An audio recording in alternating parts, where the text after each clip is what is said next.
Hi guys, we're here again to read another chapter of Kate Messner's All the Answers. So I hope you guys are enjoying the story so far as much as I am. We are on chapter 19, which is called World Famous Flaming Donuts. So here we go. The kitchen smelled garlicky when Ava came downstairs Thursday morning. Marcus was printing something off the computer. Emma must have been copying names out of the fridge because her name tag said hello. My name is Arugula. She was at the table eating toast with marshmallow spread and chocolate chips, which meant Mom had left for work early. Dad was stirring something in a saucepan on the stove. "What are you trying to make?" Ava asked him. "What do you mean, trying to make?" Dad looked hurt.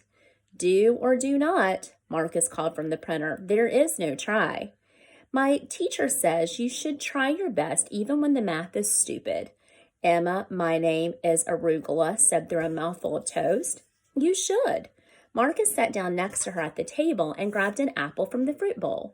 "That was just something Yoda said in Star Wars," he turned to Dad. "So what are you trying to make?" "World famous super healthy kale donuts. I got the idea when Mom made that heart attack comment." He opened the oven door and a cloud of earthy smelling gray-green smoke poured out. "I think the first batch is almost done, maybe another minute."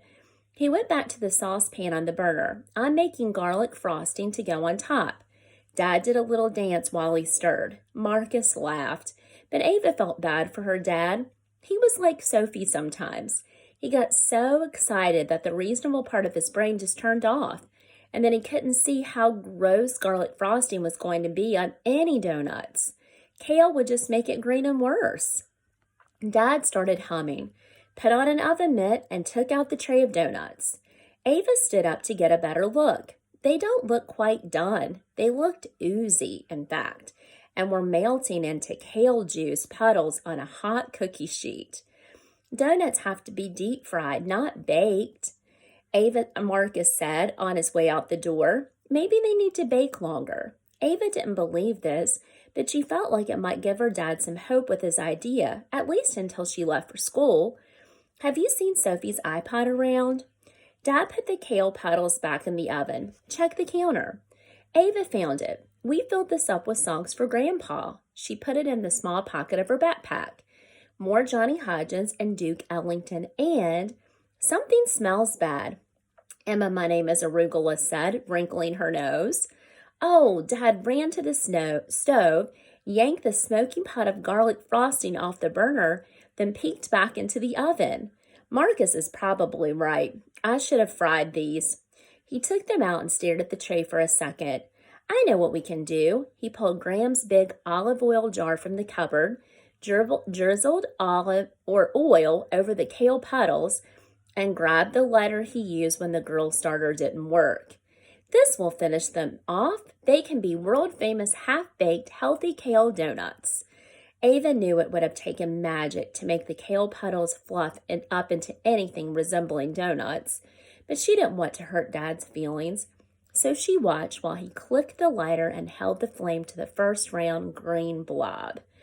The blob caught fire, and before Dad's "whoa" was all the way out of his mouth, the entire tray of world-famous Anderson's General Store healthy kale donuts burst into flames. "Stop, drop, and roll," Emma shouted.